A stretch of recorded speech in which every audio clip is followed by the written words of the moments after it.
Semuanya, perkenalkan nama saya Muhammad Lojari Firdausa dan ini ayah saya Abdul Tain sebagai owner keluarga dan bernama Infinity Said. Di sini kami akan berbicara tentang bisnis keluarga kami yang sudah berjalan kurang lebih 30 tahunan. Keluarga kami yaitu bidang F&B khususnya makanan produk petis. Petis udang ini adalah sebuah makanan khas olahan yang terbuat dari tepung, ada gula dan lain-lain. Di sini saya ingin menanyakan ayah tentang pertama ada gaya kepemimpinan di bisnis keluarga. Menurut sampean keterampilan kepemimpinan apa yang paling penting dalam lingkungan bisnis keluarga kita? Bisa kayak contohnya kepentingan tentang komunikasi dan lain-lain.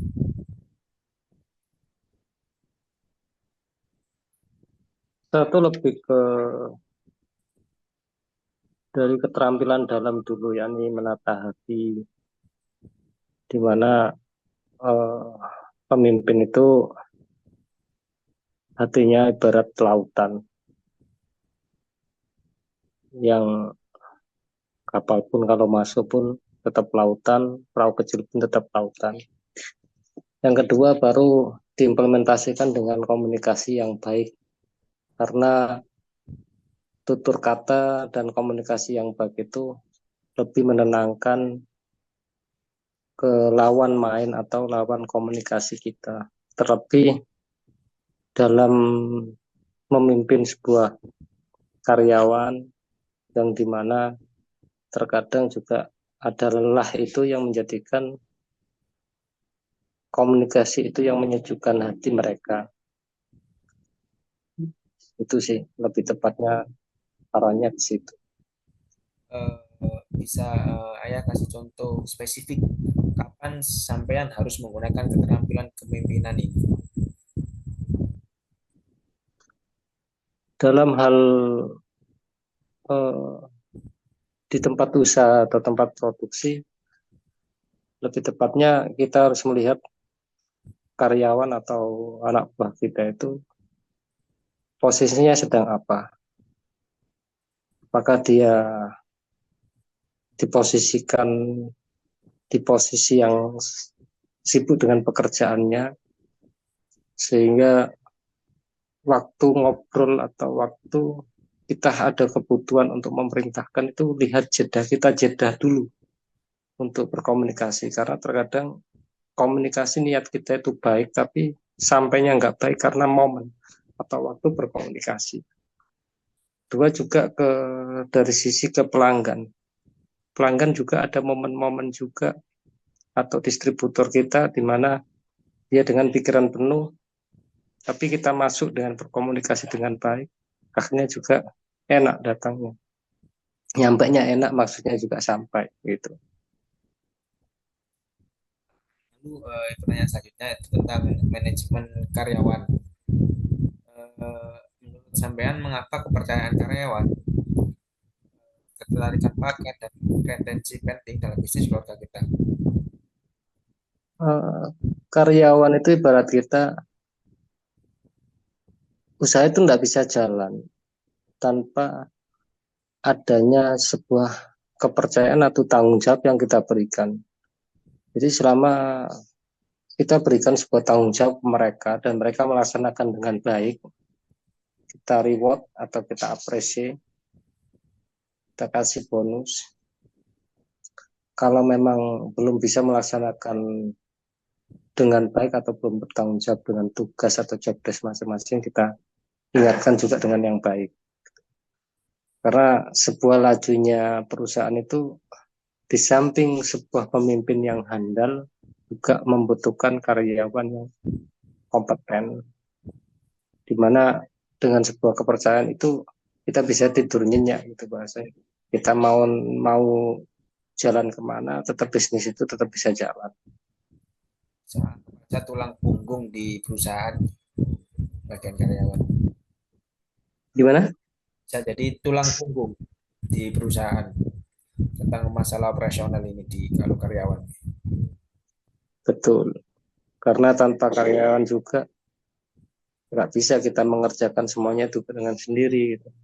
Karena kita juga dituntut dengan target produksi, timingnya juga target. Jadi ada kalanya badan capek pun karena kalau kita ininya enak, komunikasinya enak juga, akhirnya juga rasanya nggak capek itu.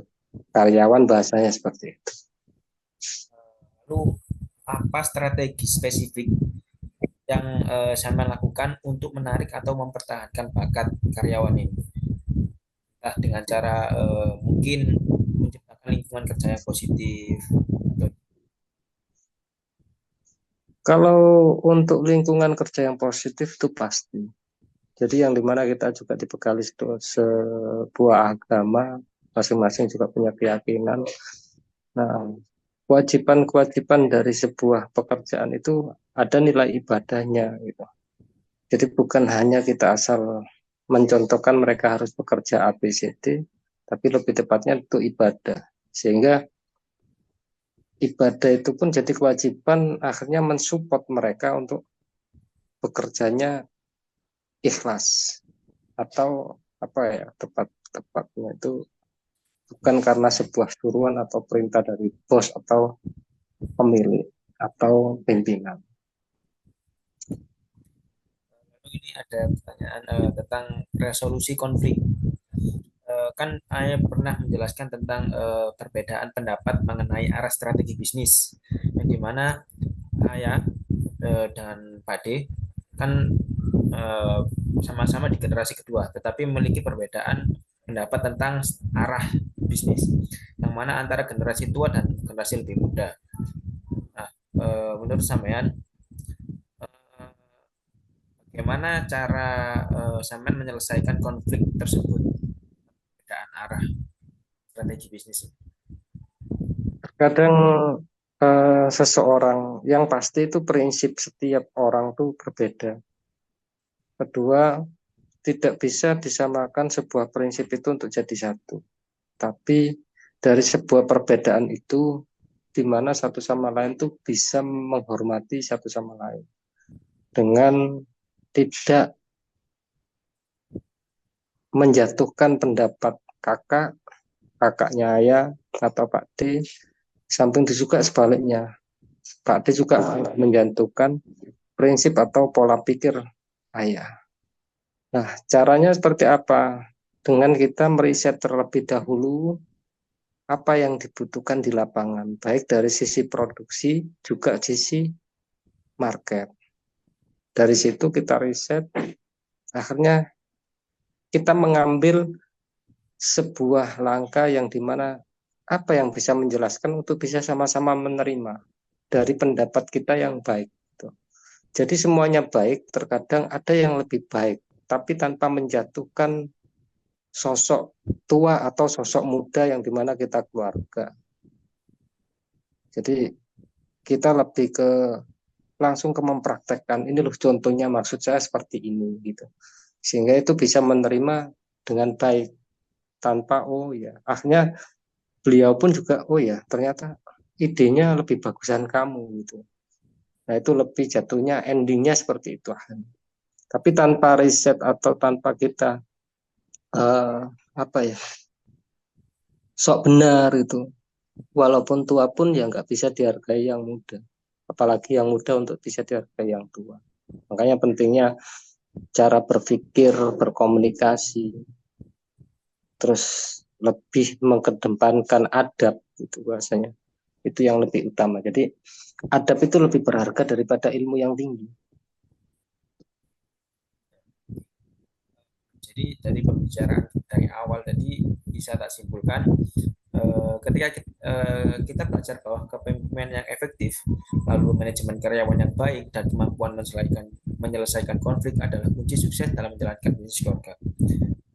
Kepemimpinan yang kuat memastikan visi dan tujuan bisnis dapat dicapai. Manajemen karyawan yang baik menciptakan lingkungan kerja yang harmonis dan produktif. Lalu sementara kemampuan menyelesaikan konflik membantu menjaga hubungan yang sehat dan kolaboratif di antara keluarga serta karyawan. Lalu semua aspek ini bersama-sama membentuk fondasi yang kokoh untuk pertumbuhan dan keberlanjutan bisnis keluarga ini.